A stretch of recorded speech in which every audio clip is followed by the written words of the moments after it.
Bom dia, meus irmãos, graça e paz, tudo bem? Vamos para mais um episódio do nosso Café com Bíblia de todas as manhãs. Hoje, dia 6 de dezembro, faremos a leitura e uma breve reflexão no texto que se encontra na primeira carta de Paulo aos Coríntios, capítulo 14, versículos 39 e 40, que dizem assim: Portanto, meus irmãos, procurai com zelo o dom de profetizar, e não proibais por falar em outras línguas. Tudo, porém, seja feito com decência e ordem. Paulo está aqui, meus irmãos, a partir do versículo 26, falando a respeito da ordem no culto.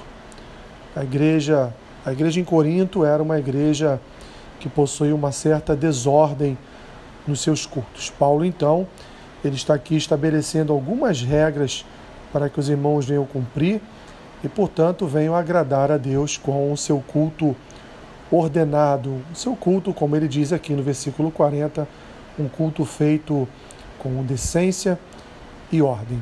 Paulo fala que aqueles que falam em outras línguas, eles deveriam no máximo ter 2 ou 3 na igreja falando em outras línguas, sucessivamente, mas que houvesse alguém que as interpretasse.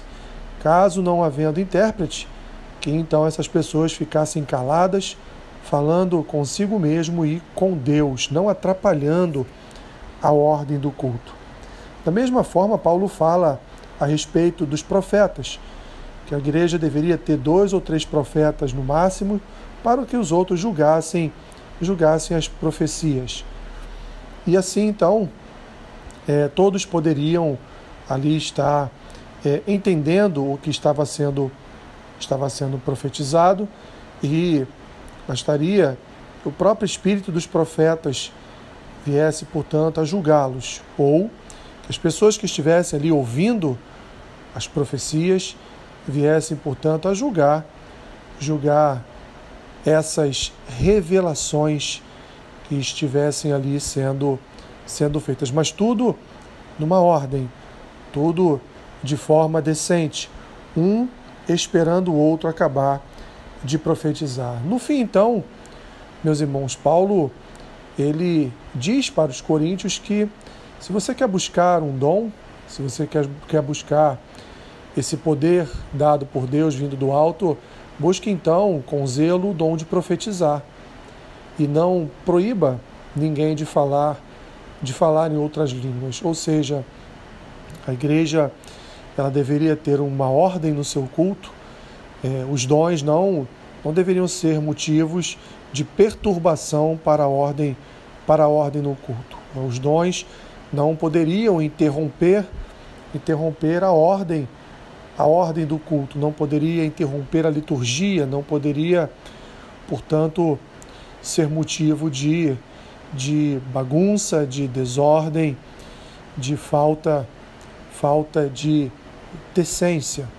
Paulo, então, ele desta forma ensina os coríntios a organizarem o seu culto, e assim, então, eles teriam na sua igreja os que falam em línguas, os que interpretam, e se não houvesse interpretação, estes se calariam e falariam consigo mesmos e com Deus nessas outras línguas, e também os profetas, que não viria um atropelando o outro nas suas revelações, nas suas profecias.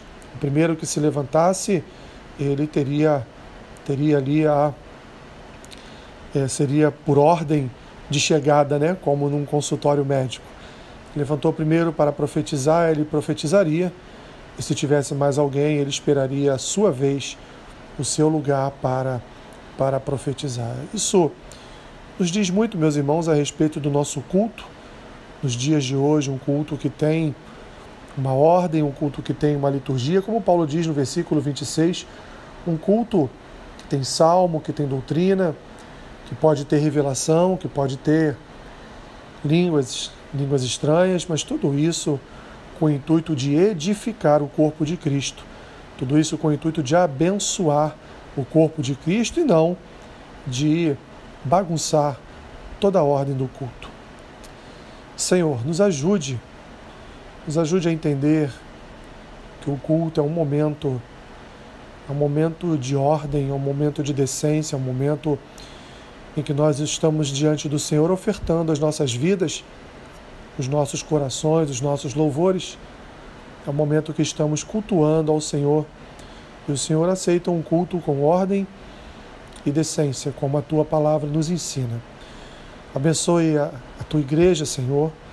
Abençoe a Tua igreja no Brasil, que, como corpo de Cristo, possamos entender, Pai, que o momento de culto é um momento sagrado, é um momento em que nós estamos ali reunidos, separados para louvar a Tua glória.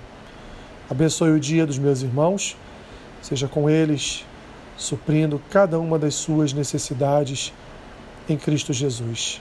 Assim eu oro, no nome dele, no nome do nosso Senhor e Salvador Jesus Cristo. Amém. Que Deus te abençoe rica e abundantemente. Amém.